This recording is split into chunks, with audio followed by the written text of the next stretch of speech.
So hopefully you'll get some sense out of what I'm going to say tonight. This is one of these things that it's an initiative that the West Midlands is involved in. It's hugely important. We're very early in the stages of development, so we have an opportunity to sort of stake our claim and shape this the way we want it to be. So what's a KIC then? A KIC is a knowledge and innovation community, another one of those quite meaningless European terms.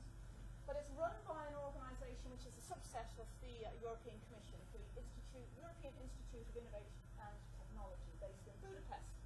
And basically, these are a bit like AHSNs, but on a massive scale.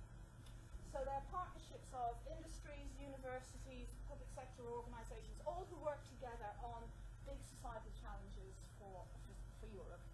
And of course, the ageing population, the demographic time bomb, or whatever, that's going to be the big challenge. So there was a call came out saying this is what we want you to do, and we want you to assemble groups of people and relevant organisations that will really drive innovation, create economic impact, and make a difference for the ageing population within Europe. So we're looking at 700 million people, whatever.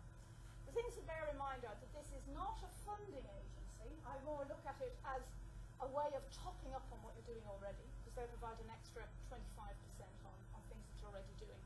But actually the value of this partnership are the people who are in it, because they only really take the best. And I have to say, when I tried to break into one of these emerging sorts, I thought, I'm going to get all sorts of flack, like, oh, who's the West Midlands then, and why are they important? And, you know, they make cars, don't they? But actually, the West Midlands had something that was really, really useful to this partnership, and we were very welcome.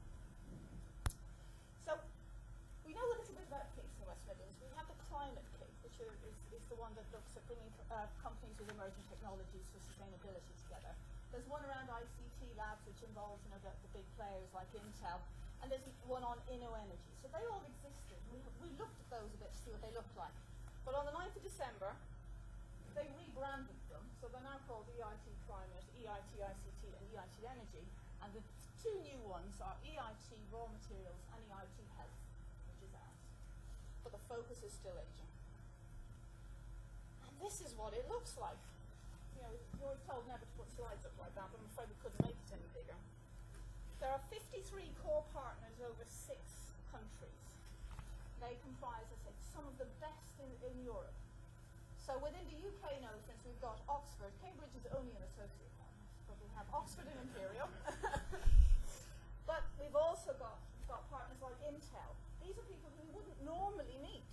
So actually, in developing this proposal, we got to meet, you know, the chief executive of Siemens, the guy who's in charge of innovation at Philips, all sorts of people, and we now have a mailing list for these ones.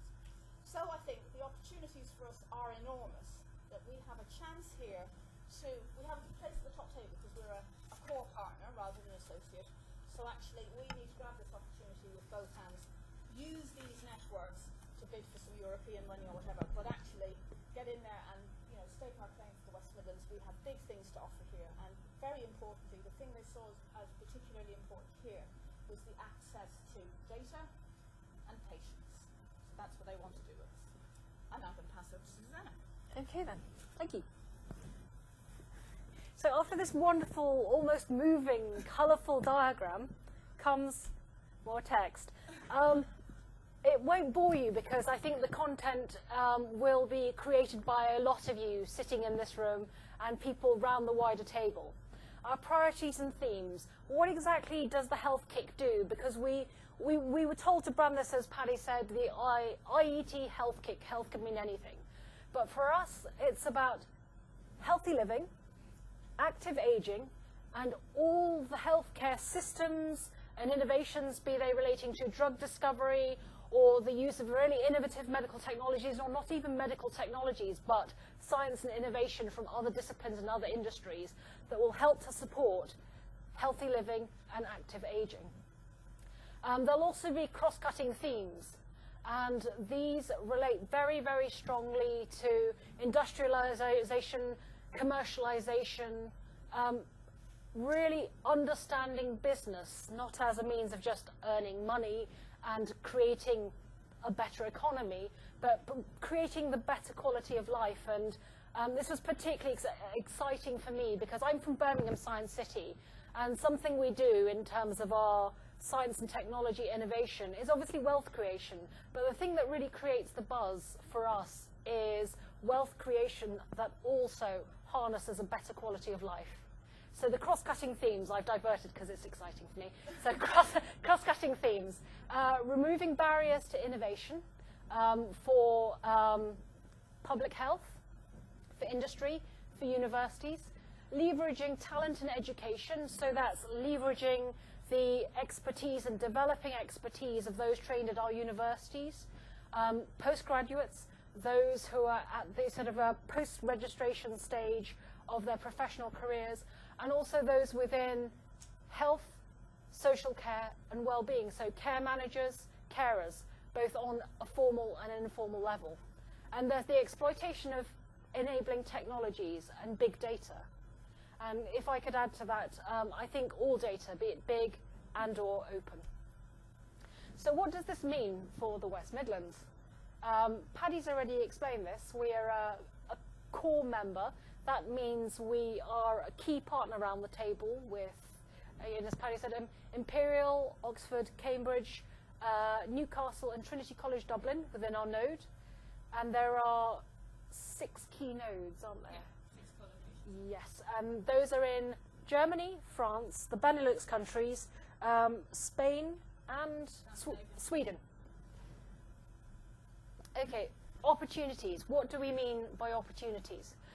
Well, we can be part of either projects or create projects, co-create projects, and I think one of the key criteria of putting your project on this EIT health map is that you collaborate with at least one other European location.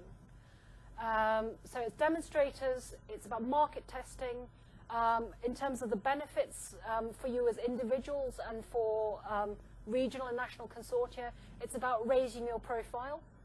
And of course, the important outcomes and impacts that we're looking for is to create a better, more vibrant market for micros to SMEs to larger companies. And above all, and underlying this, is what we all care about here, regardless of background, and that's better impacts for us as we get older, and better health and welfare impacts for those who are older people now. So what now? Well, from the 9th of December, which is a special date that is etched in both Paddie and my mind as the day it all started, we've literally been deluged with inquiries. What do we do? Who do we link up with? Where's the money coming from? Whoa.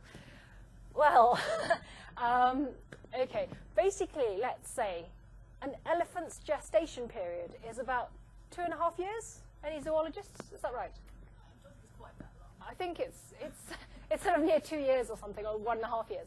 Well, this project is a 7-year project. It is worth over 2.1 billion euros. We've been alive for 6-7 weeks. So we're in a kind of zygote stage.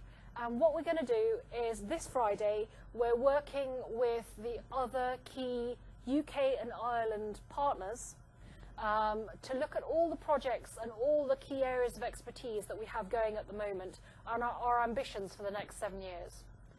In the next 6 weeks, a small team of us will be travelling to Erlangen in Germany and doing the very same thing with the core partners internationally.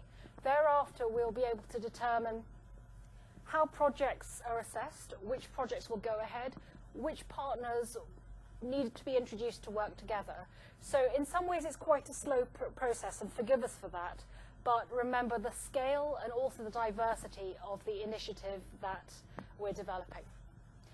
What we'd like you to do as individual organizations and consortia is to tell us your interests, capacities, both what you plan to do in the future strategically, what you're doing operationally now, and which areas of healthy aging, be it medicine, technology, and health support and well-being you're interested in. Okay, there's quite a long list, and the presentation is available at the Birmingham Science City desk. and I can send this to you electronically if you give me your business card at the end of tonight. But in terms of the interest, what we're looking for is why you think your project or your invention or innovation or program will have impact on an audience and participants larger than in the region. You don't have to have complete solutions. Sometimes we get whole reports. Sometimes we've had literally back of a Kit Kat wrapper. We think this is a massive need. Let's address it. But who do we work with? So whatever stage you're at, send forward your ideas, because it's important that we get not only patchworks in the blanket, but knit the patchworks into a blanket to tell our national and international partners what we're good at, where we want to go, what we aspire to, and how we can help to create a better, healthy aging community.